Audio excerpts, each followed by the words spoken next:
Pablo Emilio Escobar گیویریا، جسے Pablo Escobar کے نام سے بھی جانا جاتا ہے، ایک کولمبین ڈرگ لارڈ اور نارکو ٹیررسٹ تھا جو کہ میڈلن کارٹل کے سربراہ کے حیثیت سے مشہور ہوا۔ کنگ آف کوکین کے نام سے منسوخ ہونے والا پیبلو ایسکوبار جرم کی تاریخ کا سب سے امیر ترین مجرم مانا جاتا ہے۔ امریکن کرمنل ریکارڈز کے مطابق 1993 میں ایسکوبار کی نیٹ ورتھ $30 بلین تھی، جو کہ 2019 میں $59 بلین کے برابر ہے۔ پیبلو ایسکوبار 1 دسمبر 1949 کو کولمبیا کے شہر رائنو ریگرو میں پیدا ہوا۔ میڈلن کے شہر میں پرورش پانے والے پیبلو ایسکوبار کے بارے میں خیال کیا جاتا ہے کہ اس نے اپنی مجرمانہ زندگی کا آغاز 9 عمری میں ہی کر دیا تھا۔ یونیورسٹی کے کچھ سال مکمل کرنے کے بعد اس نے جرم کی دنیا کا وہ راستہ اختیار کیا جس کا انجام صرف موت تھا۔ جرم کی زندگی کے ابتدائی دور میں اس نے غیر قانونی سگریٹس اور جعلی لاٹری ٹکٹس بیچنا شروع کی اور وقت گزرنے کے ساتھ ساتھ موٹر وہیکل تھیفٹ یعنی کہ گاڑیاں اور موٹر بائکس چرانے میں بھی ملوث رہا۔ 1970 کی دہائی میں اس نے بہت سے ڈرگ اسمگلرز کے ساتھ کام کرنا شروع کیا جو کہ میڈلن کے شہر میں لوگوں کو تاوان کے بدلے میں اغوا کیا کرتے تھے۔ ایسکوبار نے 1976 میں میڈلن کارٹل کی بنیاد رکھی جس کا کام امریکہ کے بیشتر حصوں میں پاؤڈر کوکین سپلائی کرنا تھا۔ میڈلن کارٹل، جس کو اسپینش میں کارٹل ڈی میڈلن بھی کہا جاتا ہے، کولمبیا کے شہر میڈلن میں قائم ایک طاقتور اور انتہائی منظم منشیات کارٹل اور دہشت گرد تنظیم تھی۔ اس ڈرگ کارٹل کو 1972 سے 1993 تک بولیویا، کولمبیا، پاناما، سینٹرل امریکہ، پیرو، امریکہ اور کینیڈا میں آپریٹ کیا جاتا تھا۔ اپنے کام کے عروج پر یہ کارٹل ہر ہفتے ہزاروں ٹن کوکین پوری دنیا میں اسمگل کیا کرتی تھی، جس کے ذریعے روزانہ کی بنیاد پر $60 ملین کا منافع کمایا جاتا تھا۔ اس دور میں میڈلن کارٹل منشیات کی دنیا میں کوکین سپلائی کرنے والا سب سے بڑا سپلائر بن چکا تھا۔ کچھ رپورٹس کے مطابق 1972 سے 1993 کے بیچ میں ورلڈ ڈرگ مارکیٹ میں جتنی بھی کوکین سپلائی کی جاتی تھی اس میں سے تقریباً 80% حصہ اسی میڈلن کارٹل کا بتایا جاتا ہے۔ 1960 کے آخر میں کوکین اسمگلنگ امریکن اور کولمبین پولیس کے لیے بہت بڑی مصیبت بن چکی تھی اور اس کو کم وقت میں زیادہ سے زیادہ پیسہ کمانے کا ذریعہ سمجھا جاتا تھا۔ میڈلن کارٹل کے ذریعے پیبلو ایسکوبار نیو یارک اور میامی میں روز کی بنیاد پر 300 کلو سے زیادہ کوکین سپلائی کیا کرتا تھا۔ 1980 کے آخر میں ایسکوبار کی طرف سے ہر مہینے کولمبیا میں لائی جانے والی کوکین کی مقدار 70 سے 80 ٹن بتائی جاتی ہے۔ 1975 کے آغاز میں پیبلو ایسکوبار کولمبیا، پاناما اور راستے میں آنے والے کچھ امریکی علاقوں میں کوکین سپلائی کیا کرتا تھا۔ یہ کوکین زیادہ تر سنگل پائلٹ پلینز کے ذریعے ان جگہوں پر پہنچائی جاتی تھی اور یہ جہاز ایسکوبار خود چلایا کرتا تھا۔ وقت گزرنے کے ساتھ ساتھ جب منشیات کی ڈیمانڈ میں اضافہ ہونا شروع ہوا تو اس نے 15 مزید بڑے ایئر پلینز خرید لیے جس میں ایک لیئر جیٹ اور ہیلی کاپٹرز شامل تھے۔ ایسکوبار کے بیٹے کے مطابق ایک دفعہ پیبلو ایسکوبار کا ایک دوست یہ جہاز چلاتے ہوئے لینڈنگ گیئرز پھنسنے کی وجہ سے ہلاک ہو گیا تھا۔ ایسکوبار نے اس جہاز کی مرمت کی اور اس کو خود اڑا کر منزل تک پہنچایا۔ 1976 میں ایسکوبار اور اس کے دیگر ساتھیوں کو گرفتار کیا گیا۔ ان کے قبضے سے 39 پاؤنڈ یا پھر 18 kg کا وائٹ پاؤڈر حراست میں لیا گیا۔ گرفتار ہونے کے بعد پیبلو نے ان پولیس آفیسرز اور ججز کو رشوت دے کر کیس کو بند کرنے کی کوشش کی مگر ناکام رہا۔ بیل پر رہا ہونے کے بعد اس نے ان 2 پولیس آفیسرز کو قتل کروا دیا جنہوں نے اس کی بات ماننے سے انکار کیا تھا۔ پیبلو ایسکوبار کے بھائی رابرٹ ایسکوبار کے مطابق پیبلو اب ہائر اتھارٹیز سے بات کرنا سیکھ چکا تھا۔ یہ اپنی بات منوانے کے لیے پہلے رشوت کا استعمال کرتا تھا اور ناکامی کی صورت میں بات نہ ماننے والوں کو موت کے گھاٹ اتار دیا کرتا تھا۔ جلد ہی امریکہ کے زیادہ تر علاقوں میں کوکین کی ڈیمانڈ غیر معمولی طور پر بڑھنے لگی اور اسی ڈیمانڈ کو مد نظر رکھتے ہوئے پیبلو ایسکوبار نے ساؤتھ فلوریڈا، کیلیفورنیا اور ملک کے دیگر حصوں میں کوکین پہنچانے کی غرض سے نئے اسمگلنگ شپمنٹس اور ڈسٹریبیوشن نیٹ ورکس قائم کیے۔ کارلو لیڈر اور پیبلو ایسکوبار نے کوکین کے کاروبار کو آگے بڑھاتے ہوئے برہماس کے مقام پر ایک نیا ٹرانس شپمنٹ پوائنٹ قائم کیا۔ برہماس نارمنز کے آئی لینڈ پر واقع ایک سنسان جگہ مانی جاتی تھی۔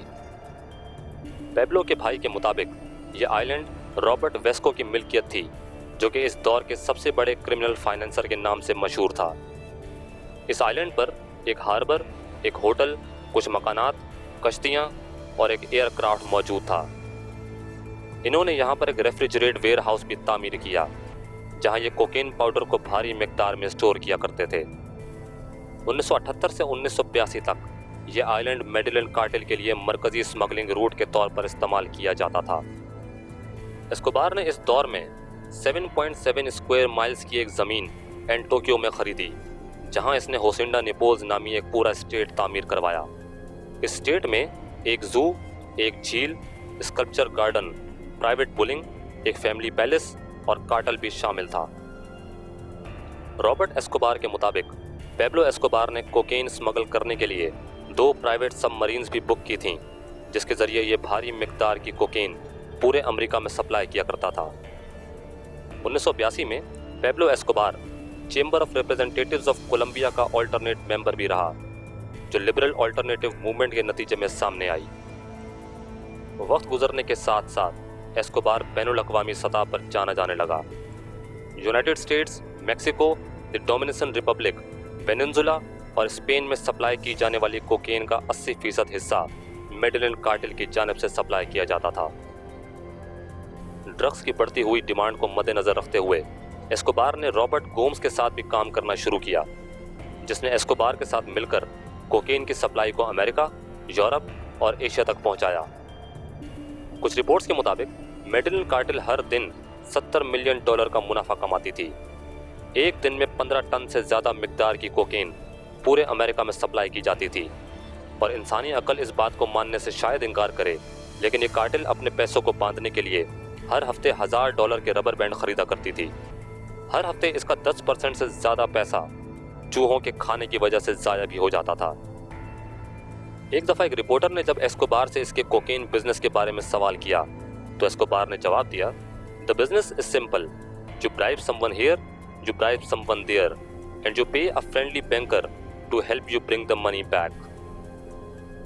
1989 میں فوربس میگزین کی رپورٹ کے مطابق ایسکوبار دنیا کے 227 بلینئرز میں سے ایک تھا جس کی ورتھ $3 بلین سے زائد بتائی جاتی ہے۔ جہاں پیبلو ایسکوبار یونائٹڈ اسٹیٹس اور کولمبین گورنمنٹ کے لیے ایک مجرم کی حیثیت رکھتا تھا، وہیں بہت سے غریب کولمبین لوگوں کے لیے یہ ایک ہیرو کی شکل اختیار کر چکا تھا۔ اسپورٹس مین اسپرٹ رکھنے والے پیبلو ایسکوبار نے کولمبیا کے لوگوں کے لیے بہت سے فٹ بال کلبز، ملٹی اسپورٹ کورٹس اور فٹ بال ٹیمز کی بنیاد رکھی۔ اپنے کنسٹرکشن بزنس کو فروغ دیتے ہوئے اس نے بہت سے غریب کولمبینز کو روزگار فراہم کیا اور آئے دن میڈلین کارٹل غریبوں میں پیسے اور راشن بھی بانٹا کرتی تھی۔ یہی وجہ ہے کہ یہ شخص آج بھی کولمبیا میں ایک رابن ہوڈ کے نام سے جانا جاتا ہے۔ میڈلین کارٹل اپنی سپرمیسی کو برقرار رکھنے کے لیے کسی کی جان کا سودا کرنے سے بھی پیچھے نہیں ہٹتی تھی، جس کا نتیجہ یہ نکلا کہ 1991 میں 25,100 اور 1992 میں 27,100 لوگ میڈلین کارٹل کی جانب سے قتل کیے گئے۔ کولمبیا اس زمانے میں مرڈر کیپٹل کے نام سے جانا جاتا تھا۔ کولمبین پولیس کے مطابق اس دور میں پیبلو ایسکوبار نے 600 سے زائد پولیس آفیسرز کو قتل کروایا۔ لا اینڈ آرڈر کی سچویشن کو خطرے میں دیکھ کر کولمبین پولیس نے پوری طاقت کے ساتھ ایسکوبار کے خلاف کارروائی کا فیصلہ کیا۔ کافی محنت کے بعد پیبلو ایسکوبار نے بالآخر 1991 میں کولمبین اتھارٹیز کو سرنڈر کیا۔ گرفتاری کے بعد اس کو لا کیٹیڈرل نامی ایک جیل میں منتقل کیا گیا جو کہ ایک پرائیویٹ مینشن سے کم نہیں تھا۔ اس جیل نامی محل میں ایک فٹ بال پچ، بار، جیکوزی اور واٹر فال موجود تھا۔ ایسکوبار نے اس جیل سے بیٹھ کر اپنی مجرمانہ سرگرمیوں کو جاری رکھا۔ کچھ عرصے بعد کولمبین اور امریکن میڈیا کی جانب سے کولمبین پولیس پر ایسکوبار کو روایتی جیل میں منتقل کرنے کا پریشر تیزی سے بڑھنے لگا، جس کے بعد کولمبین اتھارٹیز کی جانب سے ایسکوبار کو دوسرے جیل منتقل کرنے کا فیصلہ سامنے آیا۔ 22 جنوری 1992 کو جب ایسکوبار کو دوسرے جیل منتقل کیا جا رہا تھا تب ایسکوبار نے گورنمنٹ آفیشلز کی مدد لیتے ہوئے قید سے فرار اختیار کر لی، لیکن شاید یہ اس بات سے بے خبر تھا کہ اس کی بچی ہوئی زندگی اب پولیس سے بھاگتے ہوئے گزرنے والی تھی۔ 2 دسمبر 1993 کو کولمبین الیکٹرانک سرویلنس ٹیم نے ریڈیو ٹائٹریشن